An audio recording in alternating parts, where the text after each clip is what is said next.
Welcome to Special Report Online. If you haven't been here before, welcome aboard. A little bit more relaxed. You can interact, ask questions to the panel. Tonight we have Charlie, Karen, and Charles. We were leaving off with politics there. We're talking about Wisconsin. We have those polls from Wisconsin, the Marquette polls out today. I think Trump is up by, Cruz is up by 10 in that latest poll. And that's a poll out today. And then the Real Clear Politics average adjusted and has Cruz up by 3. I think we have those polls. And there they are. And I was right. Good memory. And then the RCP average, I think Trump's up by 3. Cruz is up by 3. There you go. So, Karen, what about this? Is this now a pivotal point, a political ground zero? Does it mean a lot? Well, were it going the other way, and were Trump ahead, Wisconsin would have been the state that pretty much locked him in on the first ballot in the convention. So I think that's it's more the effect of what is not happening, which is, Trump was counting on that burst of momentum here. Mm-hmm. What about this thing today, about the abortion, the walk back? Does it matter in Wisconsin? Oh, yes, I think it does. I think it matters everywhere.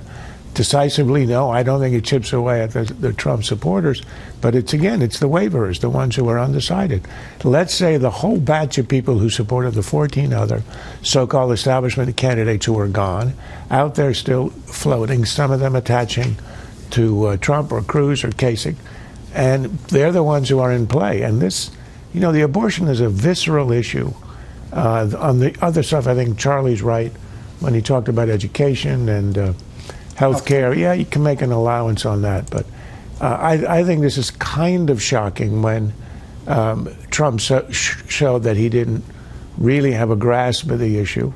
I think it can have an effect. What it can do, I think, if you add it to the charges against his campaign manager for assault, I don't think it's a big deal. Everybody can see it.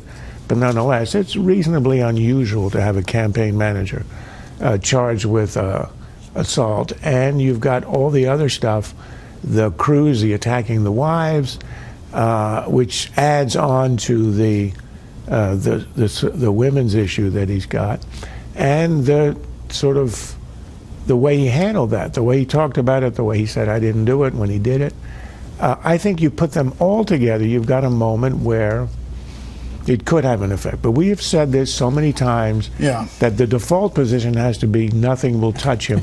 But if anything, it might be now. Jennifer, New York, writes in, is Trump trying to lose, since apparently he never thought he'd get this far to begin with?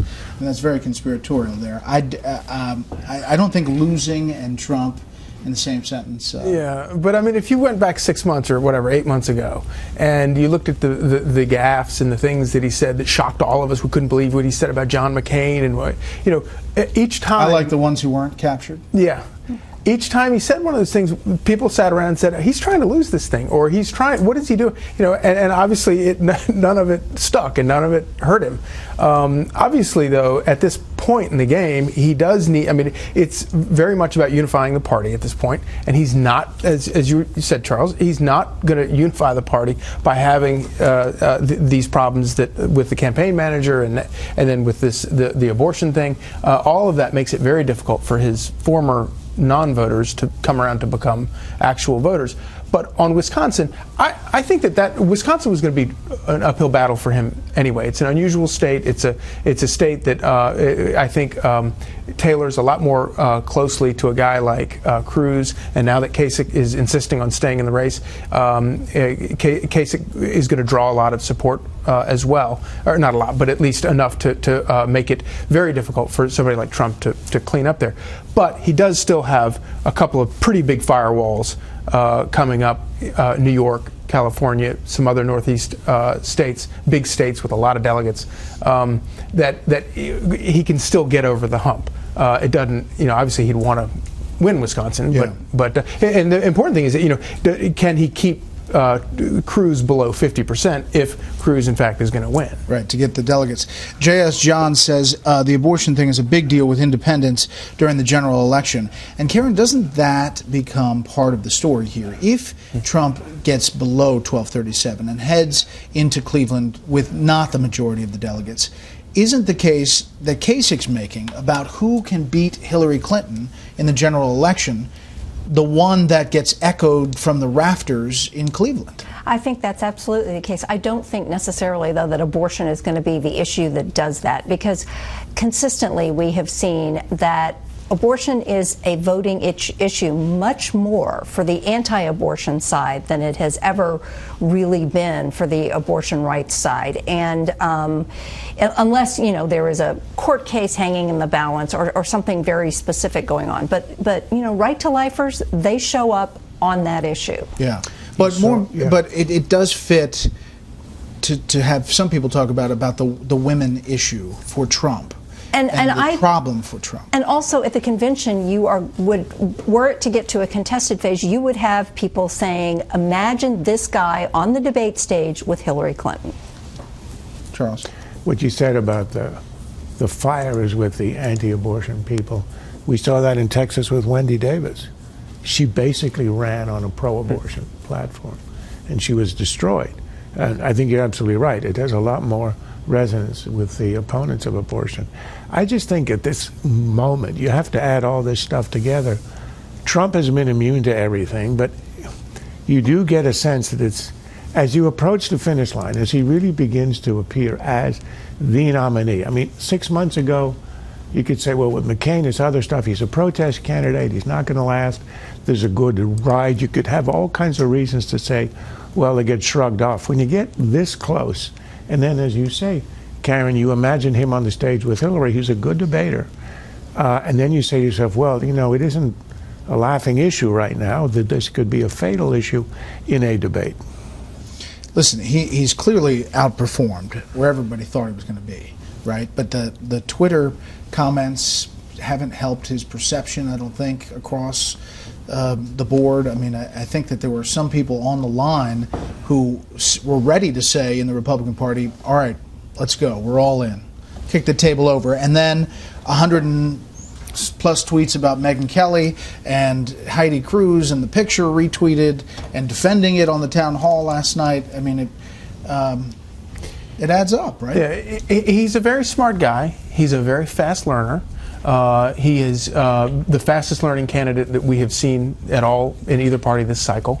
And that's why sort of these dumber mistakes are just so maddening, because they're unforced errors. He should. I mean, abortion is a vitally crucial issue, and he understands that, in as much as he has, defended the funding of Planned Parenthood throughout the campaign, because he says that Planned Parenthood does a lot of good for women.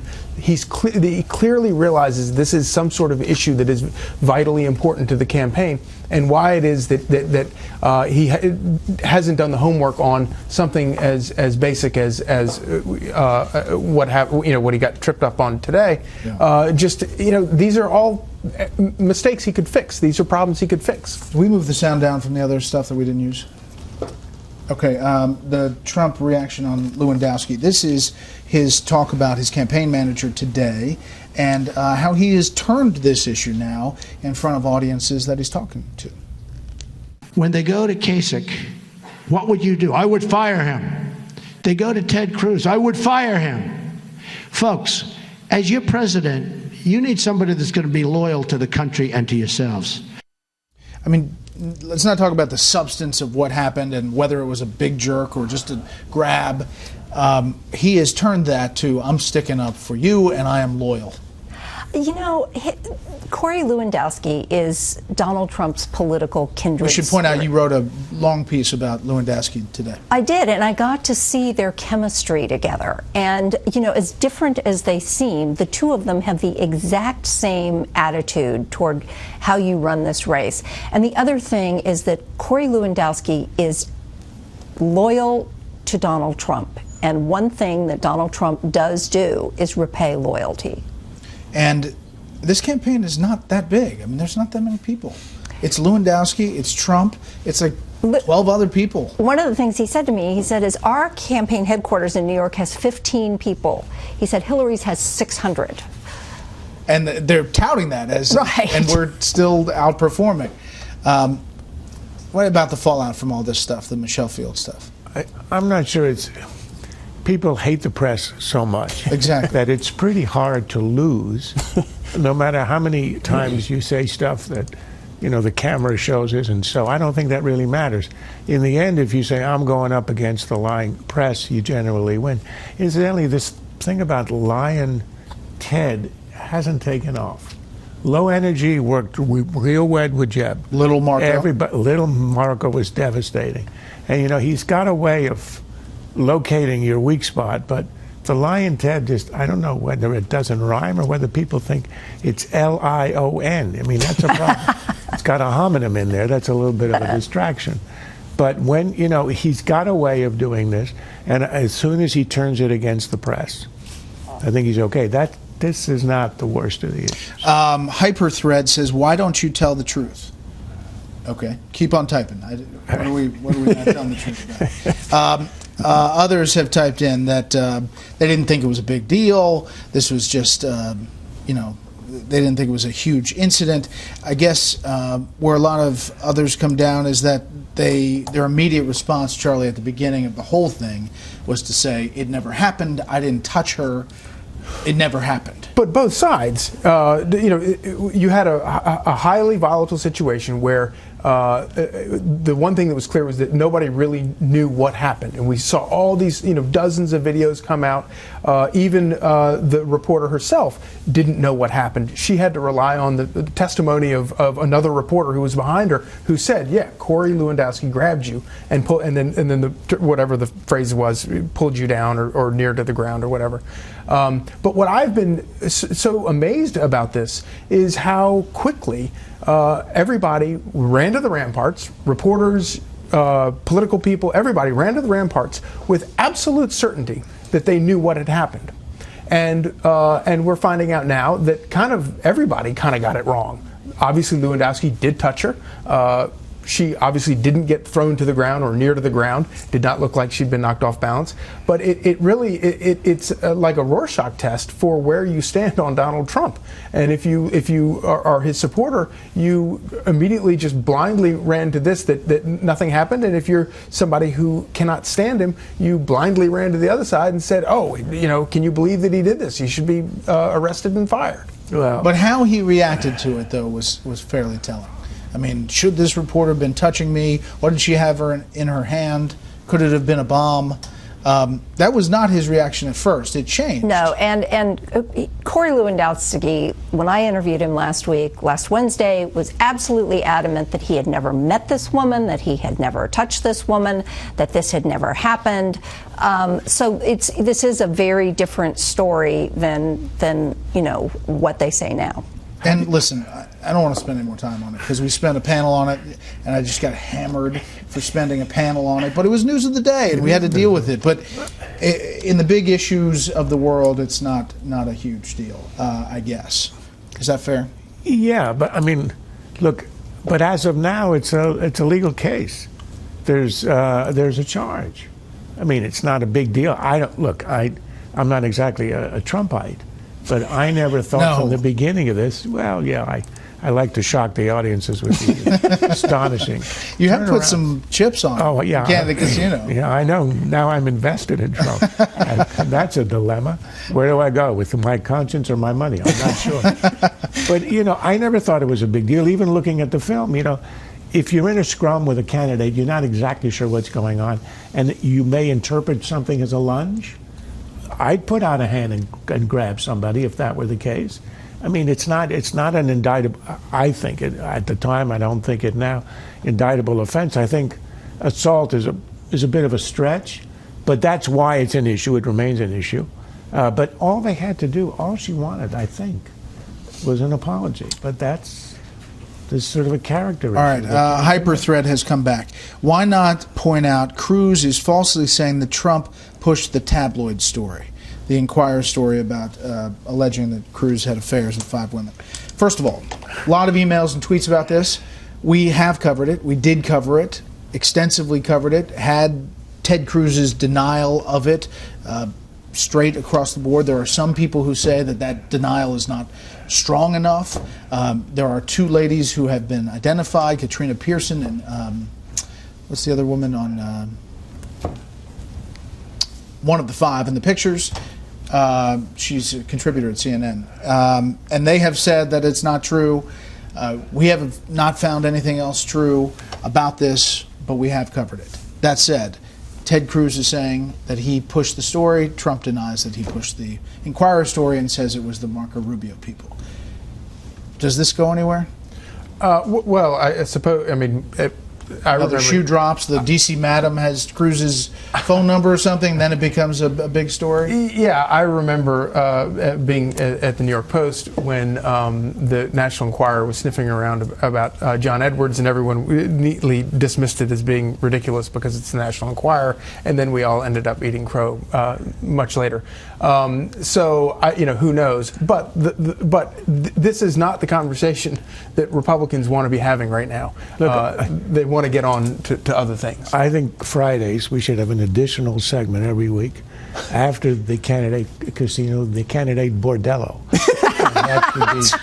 That would be a great feat. I'm sure the ratings would go up, and we certainly have the material for it. Oh goodness! Yeah, I know. It was Amanda Carpenter, by the way. She came out very forcefully and said that she was not involved.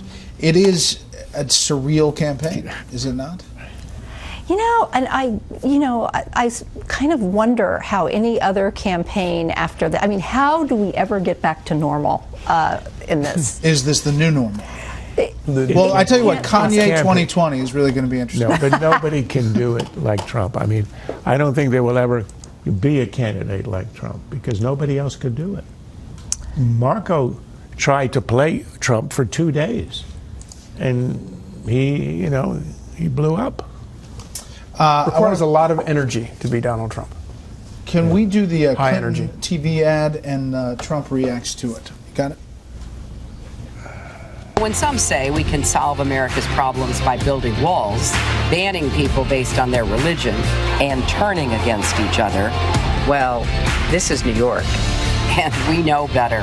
She put an ad in. Did you see the ad? It's a New York City ad. It's talking about New York, except for one problem. She used a sign that's on Pennsylvania Avenue. The one person she does not want to run against is Donald Trump.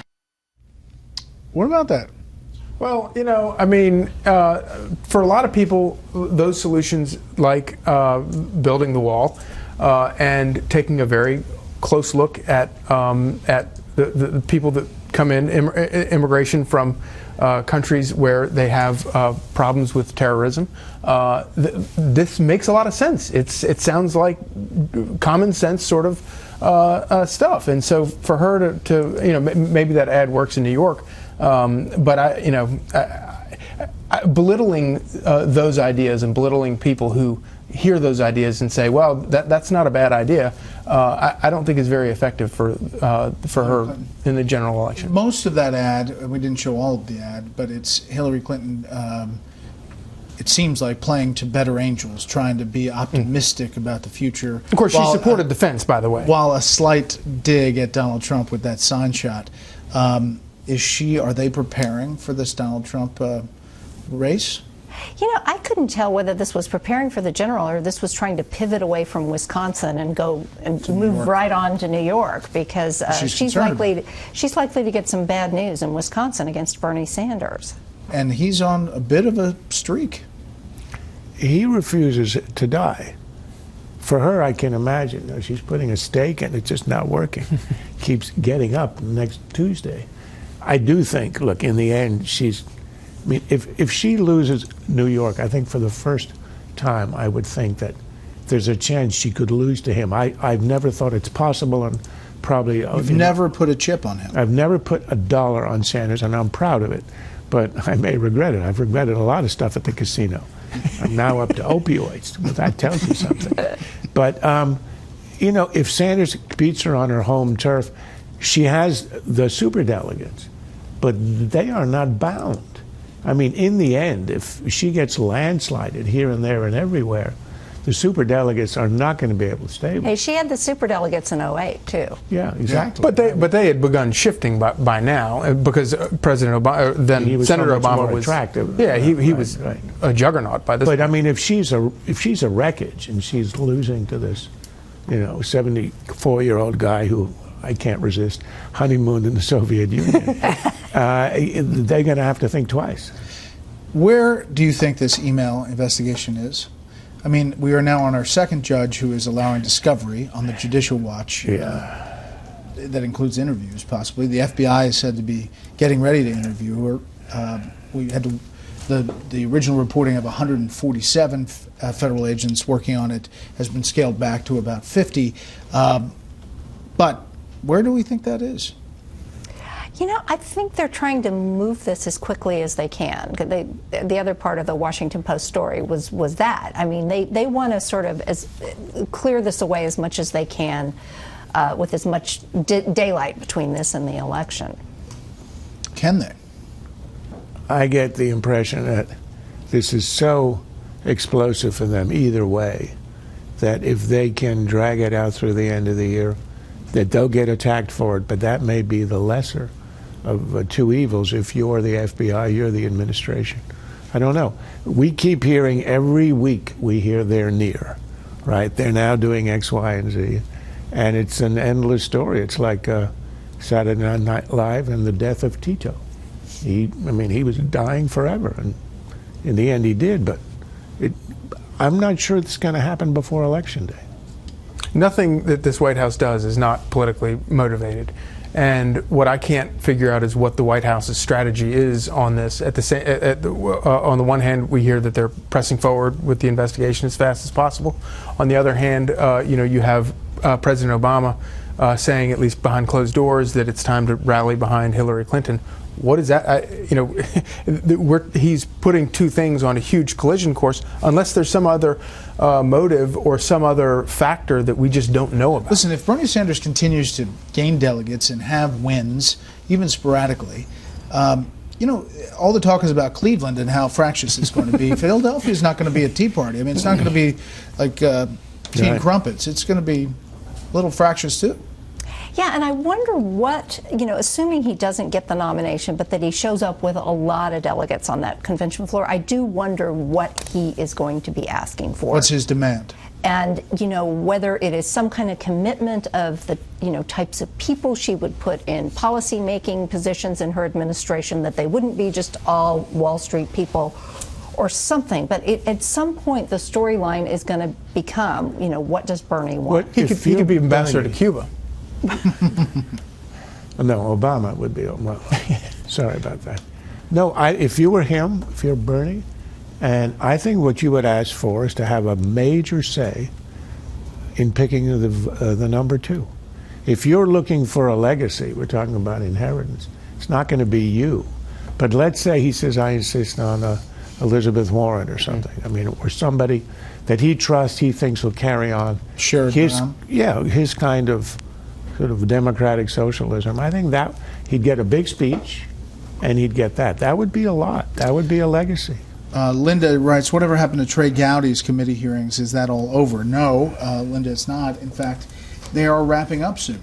We don't know how soon, but they're going to have a final report that they are pitching privately is going to have new information and new things revealed from 70-plus interviews that they've conducted since the committee hearings started. So, I mean, all of these things are still pending. The email investigation, Benghazi, what happens on the Democratic side is just as interesting, Karen, as the Republican side, frankly. Well, I don't think quite as interesting as No. side. All right, let's... No, probably not. But it's no tea and crumpets on either side. But it's unpredictable. It's unpredictable. I mean, really, it's improbable that Sanders is going to succeed, but to me, it's looked impossible for 9 months, and now, I'm open.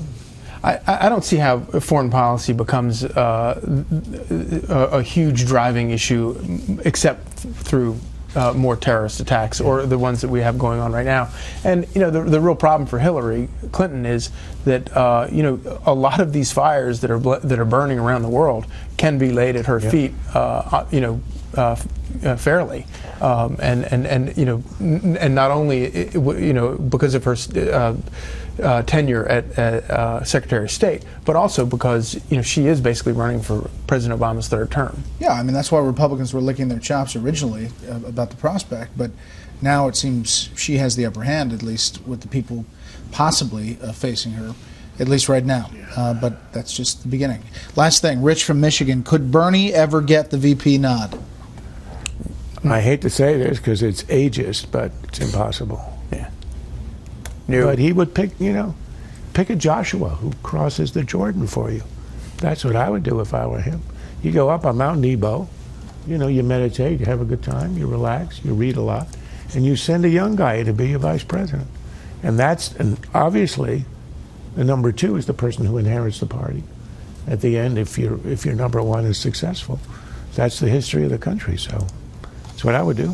Panel, thank you. Do we have that full screen for the special? 10 p.m. Friday. You don't want to miss this. It is a special that we worked on for a long time. We were supposed to air it a couple weeks ago, but it's been delayed to this weekend. Debuts Friday, 10 p.m. Interview 3 of President Obama's 4 defense secretaries and what they say about the U.S. military and the way forward and the world thought, the policies of the Obama administration is very interesting. And there you see it, Rising Threats, Shrinking Military, premieres Friday, 10 p.m., reruns several times over the weekend. Set the DVR. Okay, thanks. This has been Special Report Online. Control Room, a little goodbye. Try to do it next Wednesday.